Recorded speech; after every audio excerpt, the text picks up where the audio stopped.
Hi friends, welcome back to our channel SVR study circle. Last వీడియోలో మనము first second lessons అయినటువంటి బలాలు మరియు ఘర్షణకు సంబంధించినటువంటి టాపిక్స్ చూసాం. అందులో ఉన్నటువంటి ఇంపార్టెంట్ బిట్స్కి సంబంధించి డిఎస్సి మరియు టెట్లో రెండింటికి ఉపయోగపడేటువంటి విధంగా ఆ యొక్క బిట్స్ అనేది మనము చూడడం జరిగింది. ఈరోజు మనం థర్డ్ లెసన్ అయినటువంటి కృత్రిమ దారాలు మరియు ప్లాస్టిక్కి సంబంధించినటువంటి లెసన్లో ముఖ్యమైనటువంటి బిట్స్ అనేవి చూడడం జరుగుతుంది. ఇవి మీకు టెట్ మరియు డిఎస్సిలో క్విక్ రివిజన్కి చాలా యూస్ఫుల్ అవుతాయి. సో ఒకసారి మీరు ఈ యొక్క వీడియోను చూసినట్లయితే స్పీడ్ మోడ్లో పెట్టుకొని కానీ లేదంటే ఏదైనా వర్క్ చేసుకుంటూ కానీ చూసినట్లయితే ఇది మీకు రివిజన్ రూపంలో మీకైతే ఇది చాలా యూస్ఫుల్ అవుతుంది.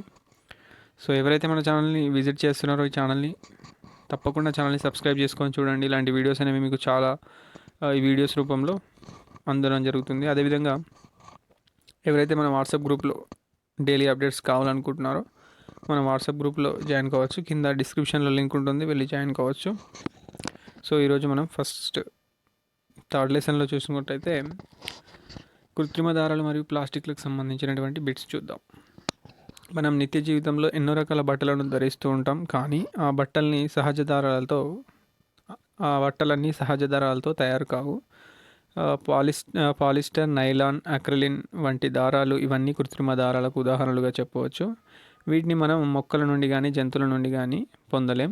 ఇవి పెట్రోలియం ముడి పదార్థాలు, రా మెటీరియల్స్ నుంచి మనకు వీటిని ఉపయోగించి తయారు చేయడం జరుగుతుంది. ఇది ముఖ్యమైన బిట్. పెట్రోలియం యొక్క ముడి పదార్థాల నుంచి మనము ఈ యొక్క కృత్రిమ దారాలను తయారు చేయడం జరుగుతుంది. కృత్రిమ దారాలను బట్టలు తయారు చేయడానికి మాత్రమే కాక ఎన్నో గృహోపకరణాలకు సంబంధించి తయారు చేయడానికి వీటిని వాడుతున్నాం. కృత్రిమ దారాలు కూడా చిన్న యూనిట్లను ఒకదానితో ఒకటి కలపడం ద్వారా ఏర్పడినటువంటి గొలుసుల వంటి నిర్మాణాలే చెప్పవచ్చు. ఇలాంటి దారంలో ప్రతి చిన్న యూనిట్ కూడా ఒక భిన్నమైన రసాయన పదార్థం, ఒకే విధమైన ఎలాంటి చిన్న యూనిట్లు ఎక్కువ సంఖ్యలో కలిసి ఆ యొక్క పెద్ద యూనిట్గా ఏర్పడడం జరుగుతుంది.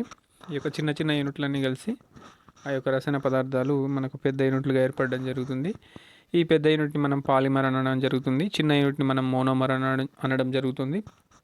కృత్రిమ దారాలు పాలిమర్లతో తయారవుతాయని మనం ఇక్కడ ఫైనల్గా చెప్పవచ్చు. ఇంకా సహజ దారాల వలెగా కాక కృత్రిమ దారాలు పెట్రోలియం ఆధారిత రసాయనాల నుంచి తయారు చేయబడతాయి. పెట్రో రసాయనాలు ఎన్నో రసాయన ప్రక్రియలు గురి చేయడం ద్వారా వీటిని తయారు చేస్తారు. అందువలనే వీటిని కృత్రిమ దారాలు, మానవ నిర్మిత దారాలు అని కూడా అంటారు. Man made or artificial fibres అని కూడా వీటిని మనం చెప్పడం జరుగుతుంది. ఈ పాలిమర్ అనే పదం గ్రీకు పదమైనటువంటి పాలి అనగా ఎక్కువ మరియు మోర్ అనగా ఒక భాగము లేదా ఒక చిన్న యూనిట్ అని కూడా దీనికి పేరు పెట్టడం జరిగింది. పాలిమోర్, ఈ యొక్క గ్రీకు పదాలు అనేటువంటి పాలిమోర్ నుంచి రావడం జరిగింది. అనేకమైనటువంటి చిన్న యూనిట్లతో తయారైన నిర్మాణమే పాలిమర్ అనే అర్థం ఇక్కడ మనకు చెప్పవచ్చు. కృత్రిమ దారాలు ఒక వస్త్రం కృత్రిమమైనదా లేదా అనేటువంటి విషయం పదార్థం యొక్క ముద్రణ చిహ్నం, బ్రాండ్ లేబుల్ కాకుండా మీరు దారాలను సాధారణంగా కంటితో మాత్రమే పరీక్షించి కూడా గుర్తించలేం. వాటిని పరీక్షించవలసిన దారాన్ని తీసుకొని దాన్ని మనం ఏదైతే ఆ యొక్క దారాలను మనము మండించడం ద్వారా ఆ కృత్రిమ దారాలను గుర్తించవచ్చు. దారాలను మండించినప్పుడు జుట్టు కాలిన వాసన వస్తే అది ఉన్ని లేదా పట్టు అని చెప్పవచ్చు. కాగితం కాలిన వాసన వస్తే అది నూలు లేదా రేయాన్ అని చెప్పవచ్చు. దారం జ్వాలతో కరుగుతున్నట్లయితే అది నైలాన్ లేదా అక్రిలిన్ వంటి కృత్రిమ దారాలని చెప్పవచ్చు. నైలాన్ అనేది నేలబొగ్గు మరియు నీరు, గాలి నుంచి తయారు చేయడం జరుగుతుంది. ఇది మొట్టమొదటిగా తయారు చేయబడినటువంటి కృత్రిమ దారం నైలాన్.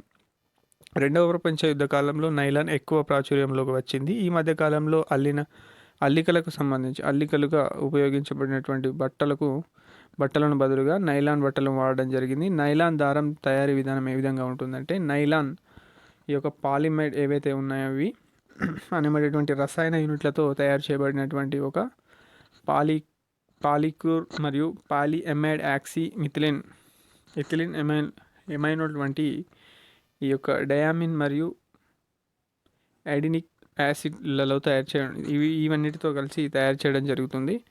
తర్వాత ఈ పాలిమర్లు ఏవైతే ఉన్నాయో వీటి యొక్క ఘనపు ముక్కలను సాలిడ్ చిప్స్ను కరిగించి అది చిన్న రంధ్రాలు కలిగి వేడి చేయబడి జల్లెడ వంటి లోహపు పళ్ళెంల నుంచి ఆ యొక్క స్పిన్నింగ్ ద్వారా చేయడం ద్వారా ఈ యొక్క దారాలను తయారు చేయడం జరుగుతుంది. జల్లెడకు గల రంధ్రాల పరిమాణం మరియు ఆకారం దాని ద్వారా ఏర్పడేటువంటి దారాల యొక్క లక్షణాలను బట్టి మార్చుకోవచ్చు. ఇలా తయారైనటువంటి దారాలను చల్లబరిచినప్పుడు అవి ఘనస్థితిలోకి మారడం జరుగుతుంది. ఈ స్థితిలో వీటిని మనం స్పిన్నింగ్ లేదా ఆ యొక్క వడకడం ద్వారా లేదా నేయడం ద్వారా మనము చేసుకోవచ్చు. ఈ యొక్క ప్రక్రియ కొన్ని రకాల బట్టలు తీసుకున్నప్పుడు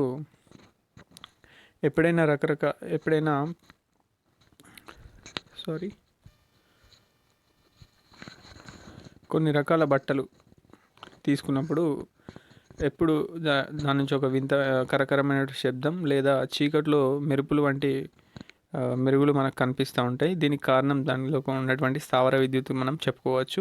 నైలాన్ దారం బలంగా ఉండి సాగే గుణం ఉన్నటువంటి తేలికైనటువంటి పదార్థం. నైలాన్తో చేసినటువంటి బట్టలు మంచి మెరుపుగా ఉండి తేలిగ్గా ఉతకడానికి వీలుగా ఉంటాయి. కావున నైలాన్ ఎక్కువ ప్రాచుర్యంలోనికి రావడం జరిగింది. నైలాన్ నీటిని పీల్చుకోదు. ఈ అంశమే దీనికి కొన్ని ఉపయోగాలను చేకూర్చింది. కానీ స్థావర విద్యుత్ నైలాన్ వస్తువులపై సులభంగా సృష్టించబడుతుంది. ఇది మంటను అంటుకునే వెంటనే మండుతుంది. కాబట్టి మండుతున్నప్పుడు, వెల్డింగ్ చేసేటప్పుడు, మంటకు దగ్గరలో పనిచేస్తున్నప్పుడు లేదా భారీ యంత్రాల పరికరాలలో వాడేటువంటి పరికరాల దగ్గర పనిచేసినప్పుడు మనం నైలాన్ బట్టలు వేసుకోకూడదు. వంట చేస్తున్నప్పుడు లేదా మంటలకు దగ్గరలో పనిచేస్తున్నప్పుడు ఉపవస్త్రం ఆ యొక్క నెఫ్రాన్లను ధరించాల్సి ఉంటుంది. మనం నిత్య జీవితంలో వాడేటువంటి ఎన్నో వస్తువులు నైలాన్తో తయారు చేయబడినవే.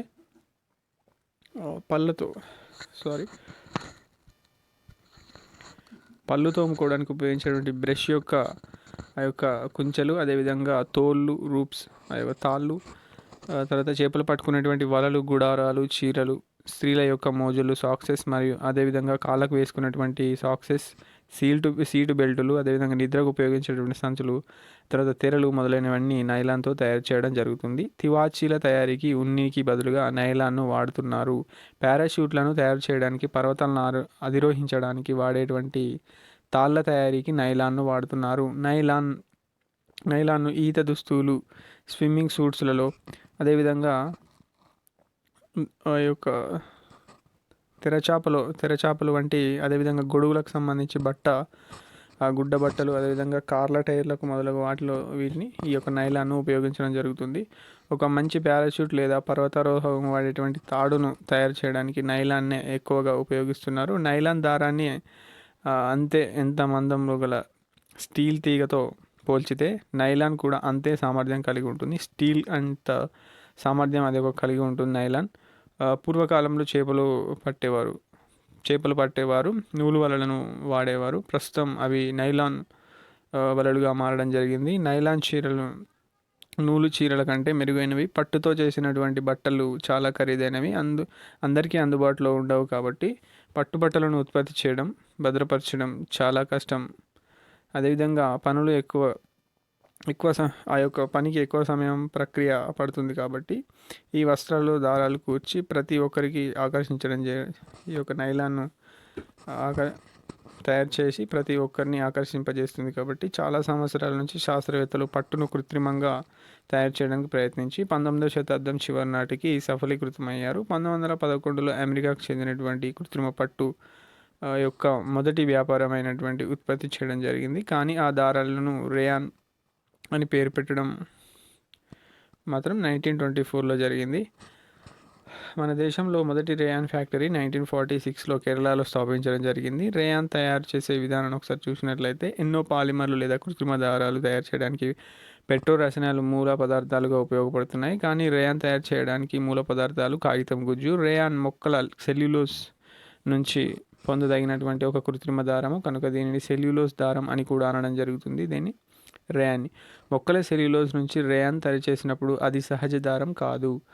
కర్ర లేదా వెదురుగుజ్జు మరియు సెల్యులోజ్ను మొదట సేకరించి దానిని చాలా రసాయనాలతో చర్య జరిపి చేయడం జరుగుతుంది. కాబట్టి సోడియం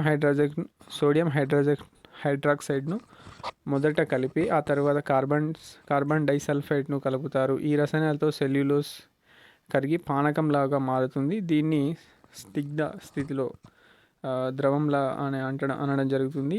దీనిని చాలా చిన్న రంధ్రాలు ఉన్నటువంటి జల్లెడ వంటి లోహపు పల్లల గుండా వెదజల్లి వేగంగా సజల సల్ఫ్యూరిక్ ఆమ్లం ద్రావణంలో పంపడం జరుగుతుంది. అది మనకు పట్టు వంటి దారాలను ఇస్తుంది. కాబట్టి ఈ దారాలు బాగా సబ్బుతో కడిగి ఎండబెడతారు. ఆ కొత్త దారాలను రేయాన్ దారాలు అని అనడం జరుగుతుంది. కొన్ని రకాల రేయాన్ దారాలు మాత్రం ప్రత్తి మరియు గింజలను వేరు చేసిన తర్వాత గింజలపై మిగిలినటువంటి పొట్టు నుంచి నూలు పోగుల నుండి తయారు చేయడం జరుగుతుంది. రేయాన్ పట్టు కన్నా చాలా చౌకది. సో ఇది పట్టు దారం లాగా నేయడానికి అనువుగా ఉండడం జరుగుతుంది. దీని రకరకాల రంగుల నుంచి అద్దవచ్చు. దీనికి రకరకాల రంగులు అద్దవచ్చు. రేయాన్ను నూలుతో కలిపి దుప్పట్లను తయారు చేయడం జరుగుతుంది. రేయాన్ను పత్తితో కలిపి తివాచీలు తయారు చేయడానికి వాడడం జరుగుతుంది. రేయాన్ను తరచుగా ఫ్యాషన్ మరియు గృహ ఉపకరణాలకు కూడా దీన్ని వాడడం జరుగుతుంది. ఆరోగ్య సంబంధిత ఉత్పాదకాలైనటువంటి పిల్లలకు ఉపయోగించేటువంటి లంగోటాలు, అదేవిధంగా బ్యాండేజీలలో, అదేవిధంగా గాయాన్ని కట్టుకట్టడానికి వాడేటువంటి బ్యాండేజీలలో, నార పీచులలో కూడా ఈ యొక్క రేయాన్ని ఉపయోగించడం జరుగుతుంది. కొన్ని రకాల వస్త్రాలు తయారు చేయడానికి రేయాన్ అనువైనది కాదు. ఇది ఒక మొక్క సెల్యులోజ్ నుంచి తయారు చేయడం వలన దీనిని సులభంగా గ్రహించుకోగలము. అందువలన రేయాన్ బలహీనంగా మారి తెగిపోవడానికి అవకాశం ఉంటుంది. కాబట్టి ఏదైనా కృత్రిమ దారాన్ని 2 లేదా ఎక్కువ ఇతర దారాలతో కలిపి ప్రక్రియను మిశ్రమం అని అనడం జరుగుతుంది. సహజ మరియు కృత్రిమ దారాలను మంచి వస్త్రాల కొరకు తరచుగా మిశ్రమం చేస్తూ ఉంటారు. మిశ్రమం అంటే నూలు మరియు పాలిస్టర్ దారాలను ఒకదాని తర్వాత ఒకటి అల్లడం మాత్రమే కాదు, దానికి ప్రత్యేకమైనటువంటి లక్షణాలు, భిన్నమైనటువంటి కూర్పును మిశ్రమ ప్రక్రియ ద్వారా సృష్టించవచ్చు. ఏదైనా దారాన్ని వేరొక దారంతో కలిపినప్పుడు ఆ 2 దారాల కంటే మిశ్రమం వలన ఆ 2 దారాల పరిమితులు కూడా తగ్గిపోవడం జరుగుతుంది.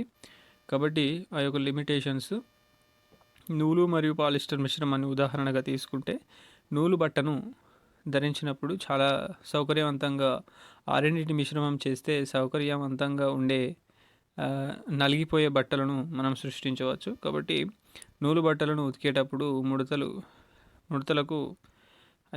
ముడతలు పోతుంది, కానీ పాలిస్టర్ అలా కాదు.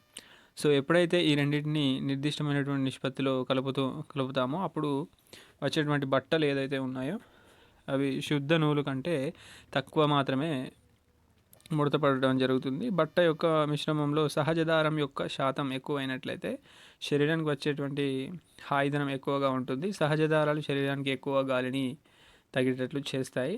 అలాగే వాటిలో సాధారణ రసాయనాలు ఉండవు. నెక్స్ట్ అక్రిలిన్కి సంబంధించి ఈ కాలంలో శరీరానికి వెచ్చదనాన్ని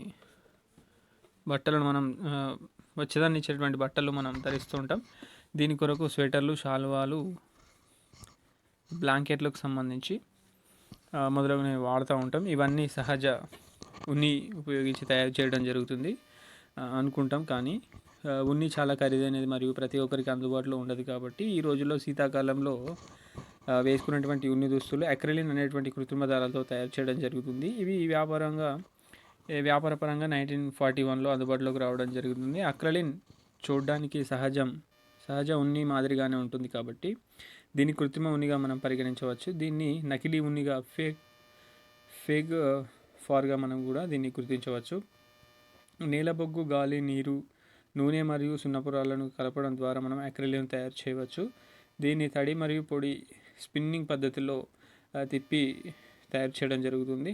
పొడి స్పిన్నింగ్లలో కరిగిపోయినటువంటి పాలిమర్లను వేడిగా ఉన్నటువంటి గాలిలోకి తోయడం జరుగుతుంది. దారాలు బాష్పీభవనం నుంచి ఘనస్థితిలోకి పొందుతాయి. తడి స్పిన్నింగ్లలో దారాలు బాష్పీభవనం ద్వారా ఘనస్థితిలోకి పొంది తడి స్పిన్నింగ్లలో పాలిమర్లను కరిగించి ఆ తర్వాత బాగా కడిగి ఆ తర్వాత పొడిగా చేయడం ద్వారా పొడిగా చేస్తారు. సహజ దారాల ద్వారా పొందేటువంటి ఉన్ని చాలా ఖరీదైనది. కానీ అక్రిలిన్తో తయారు చేసినటువంటి బట్టలు సహజ ఉన్ని బట్టల కన్నా చౌకగా లభిస్తాయి. అక్రిలిన్ ఉన్నితో చేసే వస్తువులు ఏవైతే కాళ్ళకు వేసుకున్నటువంటి సాక్సెస్ ఏవైతే ఉన్నాయో క్రీడా దుస్తులు మరియు స్వెటర్లు మొదలైనవి దారాలతో అల్లేటువంటి దుస్తులను తయారు చేయడానికి వాడుతున్నారు ఈ యొక్క అక్రిలిన్ని. కానీ దీనిని అల్లికలకు వాడేటువంటి దారాలు, తివాచీలు, ప్రయాణ సామాగ్రి, లగేజెస్ వంటి వాహనాల కవర్లలో కూడా వీటిని ఈ యొక్క వాడడం జరుగుతుంది. కృత్రిమ దారాల యొక్క ఉపయోగాలు ఒకసారి చూసుకున్నట్లయితే మనము కృత్రిమ దారాలను తక్కువ నీటిని శోషించడం మరియు వేగంగా పొడిబారడం వంటి లక్షణాలు ఉంటాయి కాబట్టి కొన్ని నీటి నుంచి రక్షించబడతాయి.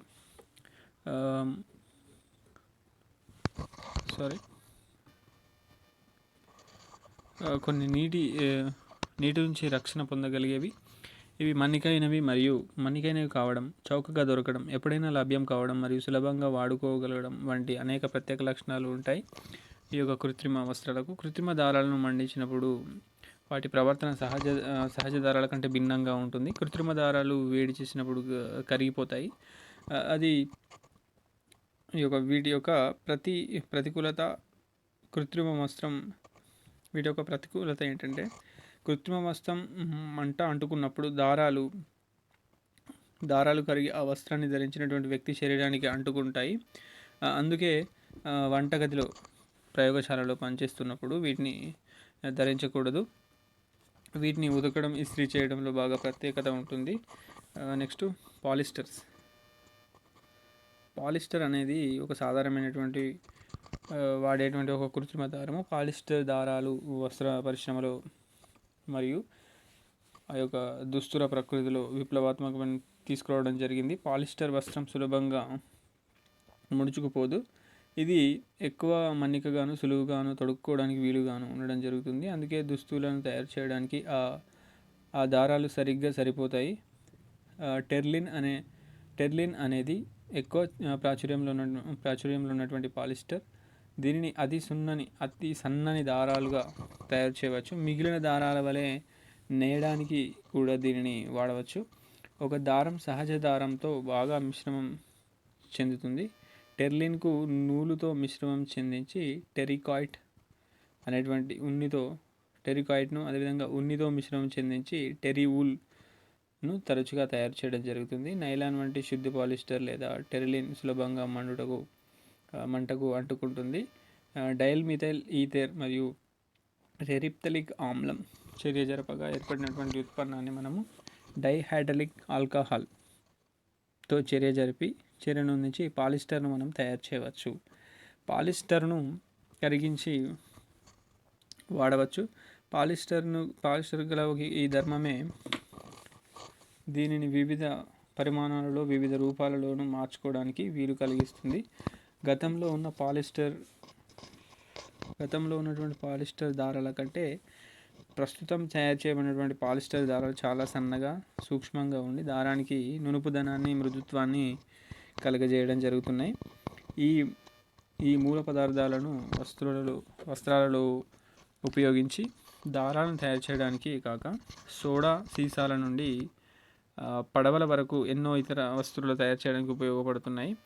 PTE అనేది అందరికీ తెలిసినటువంటి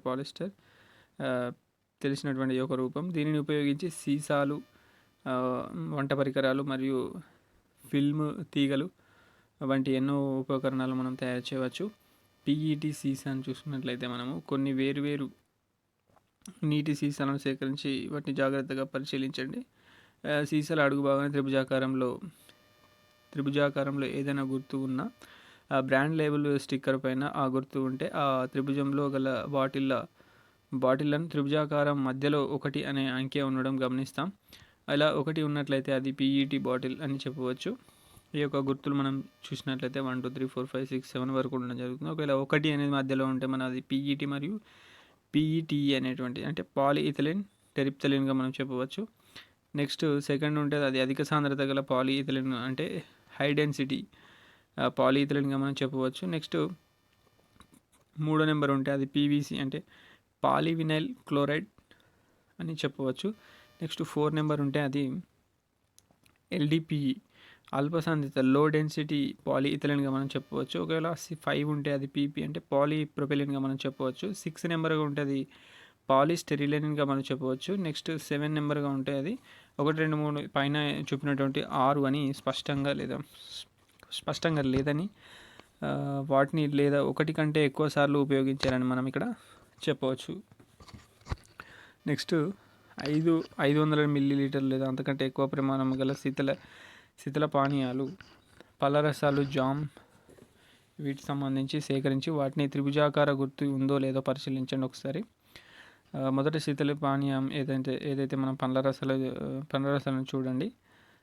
ఏ బ్రాండ్కు సంబంధించి శీతల పానీయం సీసా అడుగు భాగాన త్రిభుజాకార గుర్తులో 1 అంకె ఉంటుందో అది పీఈటీ సీసాలుగా మనం గుర్తించాలి. శీతల పానీయాలు పీఈటీ సీసాల్లో ఉంచుతారు. శీతల పానీయాల కార్బోనిక్ ఆమ్లం ఆ యొక్క కార్బన్ అందులో కరిగించడం జరుగుతుంది. కావున ఈ పానీయాలలో చర్య జరిపినటువంటి పదార్థాలతో చేసినటువంటి సీసాల్లో వినియోగించడం జరుగుతుంది. అందుకే శీతల పానీయాల వంటి సీసాల్లో నిల్వ ఉంచుతారు. ఆ యొక్క పాలు, నెయ్యి, నూనెలు వంటి నిల్వ ఉంచడానికి చిన్న సంచులు వాడడం జరుగుతుంది. కూరగాయలు మరియు బియ్యం భద్రపరచుకోవడానికి వాడేటువంటి వస్తువులు, నీటి నిల్వ కోసం వాడేటువంటి బకెట్లు, కుర్చీలు, నీటి పంపులు, విద్యుత్ ఉపకరణాలు, టెలిఫోన్లు, రేడియో, కంప్యూటర్లు మరియు మొబైల్ పౌచులలో అన్నిట్లో ప్లాస్టిక్తోనే తయారు చేయబడుతున్నాయి. గతంలో చాలా వస్తువుల తయారీకి వాడేటువంటి లోహాలు కలప స్థానంలో ఇప్పుడు మనం ప్లాస్టిక్ను వాడడం జరుగుతుంది. ఒకప్పుడు గాజు పదార్థాలను కూడా ప్లాస్టిక్తో తయారు చేసుకునేవారు. ఆ ప్లాస్టిక్తో తయారైనటువంటి వస్తువుల జాబితాను రాస్తూ పోతే దానికి అంతు లేకుండా పోతుంది. కాబట్టి ప్లాస్టిక్తో మనం పూర్తిగా ముడిపడి ఉన్నాం. ప్లాస్టిక్ లక్షణాలు మరియు వాటి ధర్మాలనే దానికి అంతటి కారణమయ్యాయి. సో ప్లాస్టిక్ అంటే ఏంటిదంటే ఇప్పటి వరకు నేర్చుకున్నటువంటి కృత్రిమ దారాల వల్ల ప్లాస్టిక్ కూడా ఒక పాలిమర్. కానీ ప్లాస్టిక్లలో మోనోమర్లు 2 రకాలుగా అమర్చబడి ఉంటాయి. కొన్ని ప్లాస్టిక్లలో మోనోమర్లు రేఖీయంగా పొడవుగా గొలుసుల వంటి నిర్మాణాలు కలిగి ఉంటే లేదా అడ్డంగా ఉండడంలో జరుగుతుంది. ప్లాస్టిక్లు వివిధ ఆకారాలు మరియు పరిమాణంలో లభించడం జరుగుతుంది. వాటి ఉపయోగాలు చాలా విస్తృతమైనవి. అలెగ్జాండర్ ఫాక్స్ ఏదైతే ఉన్నారో 1913 to 1890 అలెగ్జాండర్ ఫాక్స్ అనేటువంటి మొదటి ప్లాస్టిక్ను తయారు చేయడం జరిగింది. ఇతను సృష్టించడం జరిగింది అలెగ్జాండర్. ప్లాస్టిక్ యొక్క ఆవిష్కరణతో మన నిత్య జీవితంలో గణనీయమైనటువంటి మార్పులు తెచ్చినటువంటి ఘనత ఆ యొక్క ఆధునిక విజ్ఞాన శాస్త్రానికి దక్కుతుందని మనం చెప్పవచ్చు. ఈ కృత్రిమ దారాలన్నీ మొదటిసారిగా 1862లో లండన్లో అలెగ్జాండర్ పార్క్స్ ఉత్పత్తి చేయడం జరిగింది. దీనిని తయారు చేసేందుకు ఫాక్స్ సల్ఫ్యూరిక్ ఆమ్లంలో నానబెట్టినటువంటి దూదిని నత్రిక ఆమ్లంతో వేడి చేశాడు. ఆ దూదిని మృదుత్వాన్ని మరియు స్థితిస్థాపకతను కలిగింపజేసి నూనెను మరియు కర్పూరాన్ని ఉపయోగించడం జరిగింది. చివరి ఉత్పన్నంగా ఏనుగు దంతాల రంగులకు ఆ యొక్క పదార్థం ఏర్పడడం జరిగింది రంగులకు. నెక్స్ట్ ఈ పదార్థాన్ని వేడి చేస్తే దాని ఆకారం మారుతుంది. ఆ పదార్థాన్ని మనము ఫార్క్సిన్ అని కూడా అనడం జరుగుతుంది. ఆధునిక వస్తు ప్రపంచంలో నేడు ప్లాస్టిక్ ప్రముఖ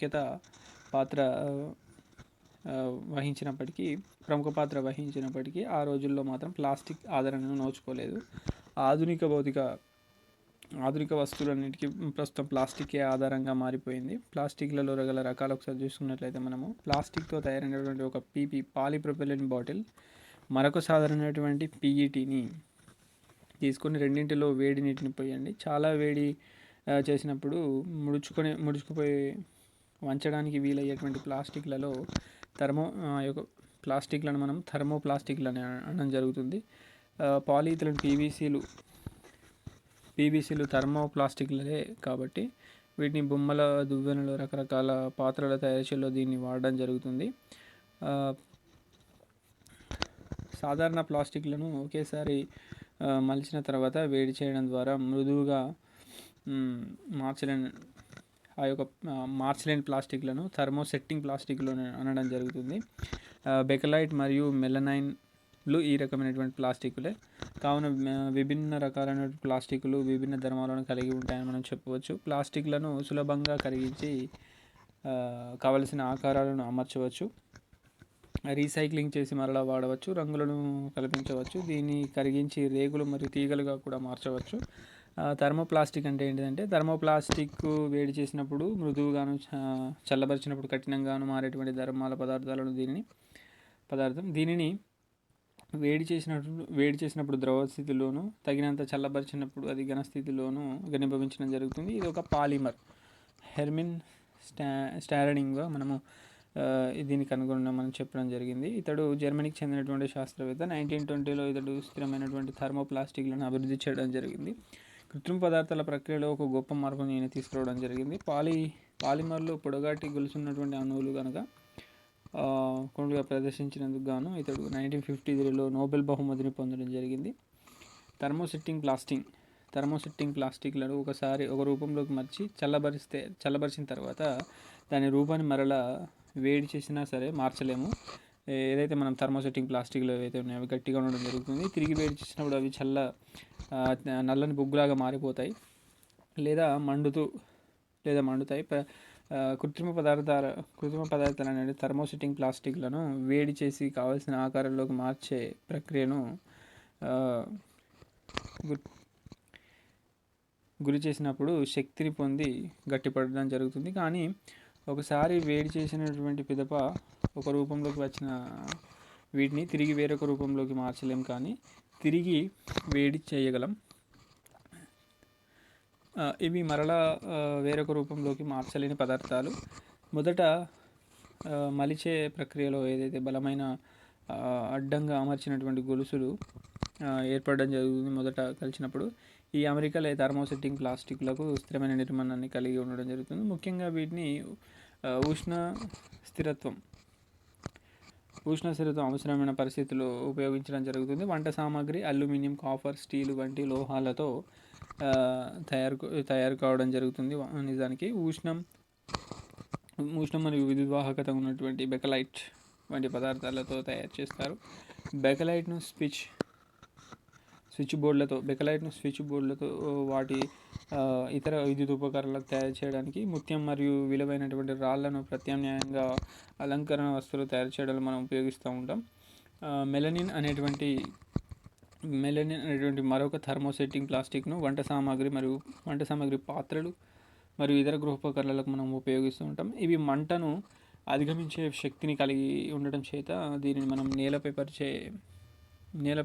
పరిచే తయారైనటువంటి వస్తువులు తయారీకి వాడుతూ ఉంటాం. దుస్తులు తయారు చేయడానికి వాడుతూ ఉంటారు. కంప్యూటర్, టీవీ పరికరాలపై భాగాల తయారీలో వీటిని మెలనిన్ను వాడుతూ ఉంటారు. ప్లాస్టిక్లు చర్యశీలత లేనివి, నాన్ రియాక్టివ్. ఏవి ప్లాస్టిక్లు? ఇనుప గేట్లు, మేకులు వాతావరణంలో అలా ఉంచితే తుప్పు పట్టిపోవడం మనం చూస్తున్నాం. కానీ ప్లాస్టిక్ పదార్థాలు సులభంగా క్షయకరణం చెందడం జరగదు. ఈ కారణం చేతనే రసాయనాలతో పాటు రకరకాల పదార్థాలను భద్రపరచడానికి వాడే భద్రపరిచేటువంటి పరికరాలలో మనం ప్లాస్టిక్ను ఉపయోగిస్తున్నాం. ప్లాస్టిక్ పరిశ్రమ పితామహుడుగా మనము డాక్టర్ లియో హెన్రిక్ జెక్లాంగ్ను మనం ఈ యొక్క ప్లాస్టిక్ పరిశ్రమ పితామహుడు అని చెప్పవచ్చు. బెల్జియం చెందిన శాస్త్రవేత్త బెకలైట్ను కనుగొనడం జరిగింది. ఇతడు 1907లో రసాయనవేత్తగా పనిచేస్తున్నప్పుడు యాదృచ్ఛికంగా కార్బోనిక్ ఆమ్లం ఫార్మలైడ్ సమ్మేళన పదార్థాన్ని కనుగొన్నాడు. ఈ పదార్థం ఆ యొక్క పదార్థం ఒకసారి గట్టిపడిన పిదప ఎంత ఉష్ణం తగ్గించినా అది కరగలేదు అని కనుగొనడం జరిగింది. డాక్టర్ టెర్లైడ్ ప్లాస్టిక్ పరిశ్రమ పితామహుడిగా మనం పిలుస్తూ ఉంటాం. వేడి గుండు సూది పరీక్ష ఏదైతే మనం చూస్తున్నామో, ఇచ్చిన ప్లాస్టిక్ పదార్థం బెకలైట్ అవునో కాదో తెలుసుకోవడానికి వేడి గుండు సూది పరీక్షను మనం చేయడం జరుగుతుంది. మనము ఏదైతే మనం బాగా వేడి చేసిన గుండు సూదినో ఆ పదార్థాన్ని గుచ్చినప్పుడు ఆ యొక్క అది బెకలైట్లో చేసినటువంటి వస్తువు అయితే గుండు సూది దానికి గుచ్చుకోదు. ఒక ఆమ్లపు వాసన రావడం, రంగు మారడం, కాలిన మచ్చలు ఏర్పడడం జరుగుతుంది. ఒకవేళ సూది లోపలికి పోయినట్లయితే ఆ పదార్థం కరిగిన ఆ వస్తువు నిజమైన బెకలైట్తో తయారు కాలేదని చెప్పవచ్చు. ప్లాస్టిక్ చాలా తేలికైనది, దృఢమైనది, మన్నికైనదని మనం విభిన్న పరిశ్రమలలో, పరిమాణాలలో, విభిన్న రూపాలలో మనం మలుచుకోదగినటువంటిగా ఉంటుంది. కాబట్టి ఇవి సాధారణ లోహాల కంటే ఎక్కువ ధరను లభిస్తాయి, తక్కువ ధర లభిస్తూ ఉంటాయి. పెన్నులు మరియు పెన్సిళ్ళు, ప్రెషర్ కుక్కర్లు, స్క్రూ డ్రైవర్లు, పిడీలకు సంబంధించి ప్లాస్టిక్ తయారు చేయడానికి ప్లాస్టిక్ చాలా తక్కువ ఉష్ణం మరియు విద్యుత్ వాహకతను కలిగి ఉంటాయి. వీటిలో ఉపయోగిస్తారు కాబట్టి విద్యుత్ వాహకత తక్కువ ఉంటుంది కాబట్టి ఆ యొక్క విద్యుత్ ఉపయోగించడం జరుగుతుంది. ప్లాస్టిక్లు వాతావరణంలో ఒకసారి దీని యొక్క సంబంధించి చూసుకున్నట్లయితే చెత్త దిబ్బల్లో వాడే ప్రదేశాల్లో కొన్ని వస్తువులు భూమిలో కరిగిపోతే మరికొన్ని కాలం ఎంత కాలమైనటువంటి సరే భూమిలో కరగవు. ఇలా ఎక్కువ కాలం భూమిలో కరగకుండా ఉండేటువంటి పదార్థాలు ఎక్కువగా పాలిథిన్ సంచులే ఉండడం జరుగుతుంది. పాలిథిన్ ఒక ప్లాస్టిక్ పదార్థం. పాలిథిన్ను ఉపయోగించి సాధారణ సరుకులను తరలించడానికి వాడేటువంటి సంచుల్లో తయారు చేయడం జరుగుతుంది. మనం వాడి విసిరేసినటువంటి పాలిథిన్ సంచులు ఏవైతే ఉన్నాయో అవి డ్రైనేజీ వ్యవస్థకు అడ్డుగా మారడం జరుగుతుంది. పట్టణాల్లో జంతువులు, ముఖ్యంగా ఆవులు ఆ పాలిథిన్ సంచులలోని ఆహార పదార్థాలను తినడానికి ప్రయత్నిస్తున్నప్పుడు ఆ పాలిథిన్ సంచులు కూడా వాటి పుట్టలోకి చేరడం జరుగుతుంది. భారత సుప్రీంకోర్టు చేసినటువంటి వ్యాఖ్యలను మనం ఒకసారి చూసినట్లయితే చాలా ఎక్కువ మందం ఉన్నటువంటి ప్లాస్టిక్ సంచులను విచక్షణ రహితంగా వాడడాన్ని ఆపాలని సుప్రీంకోర్టు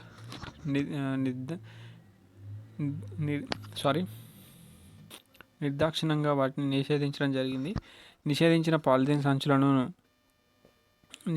నిషేధించమని చెప్పి ఆ యొక్క పాలిథిన్ సంచులను నిషేధించమని చెప్పడం జరిగింది. ప్లాస్టిక్లను మండిస్తే అవి చాలా ఎక్కువ వాయు కాలుష్యాన్ని కలుగజేస్తాయి. భవిష్యత్తు తరాలకు ప్లాస్టిక్ సంచులు అణుబాంబుల కంటే ప్రమాదకరంగా తయారవుతున్నాయి అని భారత అత్యున్నత న్యాయస్థానం చెప్పడం జరిగింది. ప్లాస్టిక్ సంచులను అత్యధికంగా వినియోగించడం, పారవేయడం వల్ల సరస్సులు, చెరువులు, పట్టణ ప్రాంతాల్లో మురికి నీటి వ్యవస్థను అడ్డుగా మారడం జరుగుతుంది. అవి భవిష్యత్తు తరాలకు అణుబాంబుల కన్నా ఎక్కువ ప్రమాదకరమని చెప్పి సుప్రీంకోర్టు హెచ్చరించడం జరిగింది. విచక్షణ రహితమైనటువంటి ప్లాస్టిక్ వినియోగంపై ఆంధ్రప్రదేశ్లోని ప్రభుత్వేతర సంస్థలు, కొన్ని NGOs న్యాయస్థానాన్ని ఆశ్రయించడం ద్వారా పౌరులు బాధ్యతారహితంగా ప్లాస్టిక్ సంచులను వినియోగించడం, లోపభూయిష్టమైనటువంటి పురపాలక వ్యర్థ సేకరణ వ్యవస్థ కారణంగా రోజుకు చెత్త పేరుకుపోయి అవి ఆవులకు ఆహారంగా మారిపోతున్నాయని చెప్పడం జరిగింది. ఒక సందర్భంలో ఈ సంస్థలు చనిపోయిన ఆవుల నుంచి శవ పరీక్ష చేయించి వాటి పొట్టల నుంచి 30 నుంచి 60 కేజీల ప్లాస్టిక్ సంచులను వెలికి తీయడం జరిగింది. న్యాయస్థానపు ధర్మాసనం వంటి బాధ్యతారహిత, విచక్షణ రహిత కృత్యాలపై ఎన్నో ప్రశ్నలు సంధించడం జరిగింది. భారతదేశంలో నగరాలు, పట్టణాలలో ప్రతిరోజు దాదాపు 100 మిలియన్లకు పైబడిన నీటి ప్యాకెట్లను వాడుతున్నారని చెప్పి ధర్మాసనం తెలియజేయడం జరిగింది. జీవ విచ్ఛిన్నం చెందించేవి కూరగాయల పళ్ళ తొక్కలు తినగా మిగిలిన పదార్థాలు, వృధా అయినటువంటి కాగితాలు, దుస్తులు మరియు ఫ్లోర్ సంచులను తీసుకోండి. ఆ పదార్థాలన్నీ ఒక గుంతలో వేసి మట్టి కప్పి అవి భూమిలో కలిసిపోతాయి. ప్లాస్టిక్ భూమిలో కరగదు కాబట్టి సహజ ప్రక్రియ ద్వారా వస్తువుల సులభంగా వినియోగించడం వినియోగం చెందితే ఆ వస్తువులన్నీ ఆ పదార్థాన్ని జీవవిచ్ఛిన్నం చెందే పదార్థం అని, సహజ ప్రక్రియ ద్వారా ఆ పదార్థం సులువుగా వినియోగించడం లేకపోతే ఆ పదార్థాన్ని జీవవిచ్ఛిన్నం చెందే ప్రక్రియ కాదని అనడం జరుగుతుంది. పండ్లు, కూరగాయలు, తొక్కలు తినగలిగినటువంటి పదార్థాలు ఏవైతే ఉన్నాయో వాటితో పోల్చితే ప్లాస్టిక్ వియోగం చెందడానికి చాలా సంవత్సరాలు పడుతుంది. కాబట్టి వీరి నెమ్మదిగా వియోగం చెందే పదార్థాలు వాతావరణ కాలుష్యాన్ని కారణమవుతాయి. ప్లాస్టిక్ వంటి కృత్రిమ పదార్థాలను మండించే ప్రక్రియ నెమ్మదిగా జరగడమే కాక పూర్తిగా కూడా జరగదు. వీటిని మండించడం వలన వచ్చేటువంటి విషపూరితమైన వాయువులు కూడా వాయు కాలుష్యాన్ని కలుగజేస్తాయి. కావున ప్లాస్టిక్ వినియోగాన్ని పూర్తిగా తగ్గించడం, రీడ్యూస్, రీసైకిల్, రీయూజ్, తిరిగి వాడడం, తిరిగి పొందడం, రీకవర్, ఈ యొక్క 4R సూత్రం ఏదైతే ఉందో మనం దీనికి సంబంధించి చూసినట్లయితే ప్లాస్టిక్ వాడకాన్ని పూర్తిగా ఆపివేయడం ఇప్పుడు మనకు సాధ్యం కాదు. కానీ ప్లాస్టిక్ వాడకాన్ని తగ్గించడం, ప్లాస్టిక్ వస్తువులను రీసైక్లింగ్ చేయడం, వాడిన వస్తువులను తిరిగి వాడడం, ప్లాస్టిక్ వస్తువులను వివిధ రూపాలకు మార్చడం వంటి చర్యల ద్వారా విచక్షణ రహితమైన ప్లాస్టిక్ వాడకాన్ని మనం అరికట్టవచ్చు. తగ్గించడం, రెడ్యూస్ ఏదైతే ఉందో మనం ప్లాస్టిక్ వస్తువులను భూమిలో పూడ్చివేయడం లేదా తగలబెట్టడం ద్వారా ప్లాస్టిక్ వ్యర్థాలను తగ్గించవచ్చు. కానీ ఈ రెండు విధానాల వల్ల కూడా అనర్థాలు కలుగుతున్నాయి. కాబట్టి వీరైనా ప్రతి సందర్భంలోనూ ప్లాస్టిక్ వాడకాన్ని తగ్గించేటువంటి ప్రయత్నం అయితే చేస్తూ ఉండాలి. మరలా ఉపయోగించడం, రీయూజ్లో మనము ఎక్కువసార్లు వాడడాన్ని అవకాశం ఉన్నటువంటి ప్లాస్టిక్ వస్తువులను ప్రతి ఒక్కరూ మళ్ళీ వాడడం ద్వారా పర్యావరణాన్ని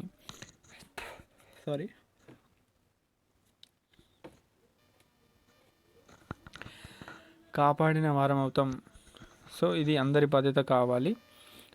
రీయూజ్ చేయడం ద్వారా మీరు వాడడానికి ఇష్టపడినటువంటి వస్తువులను ఇంట్లో వ్యర్థంగా ఉంచడం లేదా బయట పడవేయడం కాకుండా వీటిని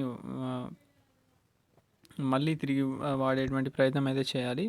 తిరిగి ఉపయోగానికి అనుకూలంగా వీటిని తయారు చేయాలి. రీసైక్లింగ్లో ప్లాస్టిక్ విరిగిపోయి వాడలేని పాతబడినటువంటి వస్తువులను, పాత సామాన్లు కొనేవారికి అమ్మితే వాళ్ళు మళ్ళీ ఆ ప్లాస్టిక్ను మనం తిరిగి రీసైక్లింగ్ చేసుకోగలుగుతారు.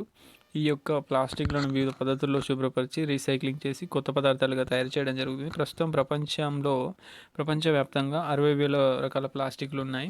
కృత్రిమ దారాలు కూడా ప్లాస్టిక్లే. 60,000 దారాలతో అరించినటువంటి మాత్రమే 60,000 రకాలు ఏవైతే ఉన్నాయో వాటిని ఎక్కువగా ఉపయోగించడం జరుగుతుంది. ఆ 6ని ప్రత్యేక సంఖ్యలో ఇవ్వడం జరిగింది. వాటిని రీసైకిల్ చేయడంలో ఒక చిహ్నంగా ఉపయోగించడం జరుగుతుంది. సాధారణంగా PET కోడ్ 1 మరియు కోడ్ 2లను రీసైక్లింగ్ చేస్తారు. కానీ బారికేట్లలో వాడేటువంటి ఏదైతే ఉన్నాయో వీటిని రీసైక్లింగ్ చేయడం ద్వారా మనం దీన్ని ఉపయోగించడం జరుగుతుంది. కాఫీ కప్పులు, గుడ్లు తయారు చేసేటువంటి యొక్క ట్రేలు, ఇతర ప్లాస్టిక్ సంబంధించినటువంటి ఏదైతే ఉన్నాయో వాటిని మనం రీసైక్లింగ్ చేస్తారు. పైపుల తయారయ్యేటువంటి PVC ఏదైతే ఉందో వాటిని కూడా మనం ప్రస్తుతం రీసైక్లింగ్ అందుబాటులోకి రావడం జరుగుతూ ఉంది. రీసైక్లింగ్ వాడడం వల్ల వస్తువుల తయారీకి వాడినటువంటి పదార్థాన్ని మనం తిరిగి పొందవచ్చు. రీసైక్లింగ్ చిహ్నం ఏదైతే ఉందో మనం దాన్ని చూసి మనం తీసుకోవాల్సి ఉంటుంది. 1988 సంవత్సరంలో ప్లాస్టిక్ పరిశ్రమ సంఘం వివిధ వస్తువుల తయారీ వాడిన ప్లాస్టిక్ రకాన్ని మనం గుర్తించడం కోసం, తద్వారా రీసైక్లింగ్ విధానాన్ని సులభతరం చేయడం కోసం ఒక కోడింగ్ తీసుకురావడం జరిగింది. ఇందులో దాని ఒకటిగా ఉంటే 3 బాణాలు, దీనిలో దాని వెనుక ఒకటిగా ఉండేటువంటి 3 బాణాలు ఉండడం జరుగుతుంది. వాటి మధ్యలో సంఖ్య ఉండడం జరుగుతుంది. ఆ సంఖ్య ఆధారంగా ప్లాస్టిక్ మనం రకాన్ని గుర్తించవచ్చు. మనం ఇంతకుముందు గతంలో చూసడం జరిగింది. దీనికి సంబంధించి ఆ యొక్క పటం ఏదైతే మనం చూసామో ఆ బాణం గుర్తుల ఏ సంఖ్య ఉందో ఒకవేళ లేకపోతే దాన్ని మనము యూనివర్సల్ రీసైక్లింగ్గా మనం గుర్తించవచ్చు అని ఆ యొక్క గుర్తును మనం చెప్పవచ్చు. ఆ గుర్తును మనం యూనివర్సల్ రీసైక్లింగ్ గుర్తుగా మనం చెప్పవచ్చు. చౌకగా స్థానికంగా రీసైక్లింగ్ చేయబడిన వస్తువుని సూచించడం జరుగుతుంది. రకరకాల ప్లాస్టిక్లు రకరకాల పద్ధతిలో తయారు చేయడం జరుగుతుంది. రీసైక్లింగ్ విధానంలో ఒకే రకపు ప్లాస్టిక్లకు సంబంధించి పదార్థాలను ఒకే సమూహంగా వేరుపరచకపోతే తిరిగి ముడి ప్లాస్టిక్లను తయారు చేసేటువంటి పద్ధతిలో మొత్తం పాడవుతాయి కాబట్టి అందుకని ఒకే చిహ్నం కలిగిన వస్తువును ఒక సమూహంగా చేయాలి. ఒకవేళ ఒక పిఈటి సీసా వేరొక దాని ప్లాస్టిక్ కుప్పతో చేరితే ఆ ప్లాస్టిక్ మొత్తం పాడవుతుంది. చిహ్నంలోని